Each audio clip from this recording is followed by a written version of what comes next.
Mandvi PGVCL કચેરી ખાતે underground લાઇનો નાખવાના કાર્યનો શુભારંભ ધારાસભ્ય શ્રી અનિરુદ્ધભાઈ દવેના હસ્તે કરાયું। સ્ટોરી રિપોર્ટ બાય પાવન જોશી, માંડવી। સૌપ્રથમ તો હું આપના માધ્યમથી સૌ દર્શક મિત્રોને જણાવવા માંગુ છું કે વીજ તંત્રની અવારનવાર નાની મોટી ફરિયાદો વરસાદના સમયે, પવનના સમયે રહેતી હતી અને એ ફરિયાદોને હલ કરવા માટેનો ઉપાય ટેકનોલોજી છે અને ટેકનોલોજીનો જે ઉપાય છે તો ટેકનોલોજી દેશના વડાપ્રધાન માનનીય નરેન્દ્રભાઈ મોદી સાહેબ અને ગુજરાતના મુખ્યમંત્રી આદરણીય ભૂપેન્દ્રભાઈ પટેલ સાહેબની ડબલ એન્જિનની સરકાર તમામ આમૂલચૂલ વહીવટમાં પરિવર્તનો કરી રહી છે। તમને બધાને ખ્યાલ છે કે હવે વીજળીના બિલો પણ ઓનલાઈન ઘરે બેઠા ફોન મારફતે પણ ભરાઈ જાય છે।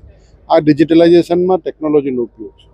એ જ પ્રકારે હવે આ સેવા પૂરી પાડવા માટે પણ ટેકનોલોજીના ઉપયોગ સાથે અંડરગ્રાઉન્ડ વાયરિંગ, જે કોઈ ઝાડ પડી જાય, કોઈ અચાનક ઓલું થવાને કારણે ટ્રાન્સફોર્મરો ઉડી જતા, તો એને કારણે આ મુશ્કેલી થતી અને આખો એરિયા રસ્તો બંધ થતો। તો માંડવી શહેર અને મુન્દ્રા શહેર પ્રારંભિક તબક્કામાં આ બંને શહેરોમાં, મુન્દ્રામાં પણ હવે થોડા સમય પછી શરૂ થશે, અહીંયા પણ માંડવી શહેરમાં આ વીજ વિભાગ દ્વારા અંડરગ્રાઉન્ડ વાયરિંગનું કામકાજનો આજે પ્રારંભ કરવામાં આવ્યો છે।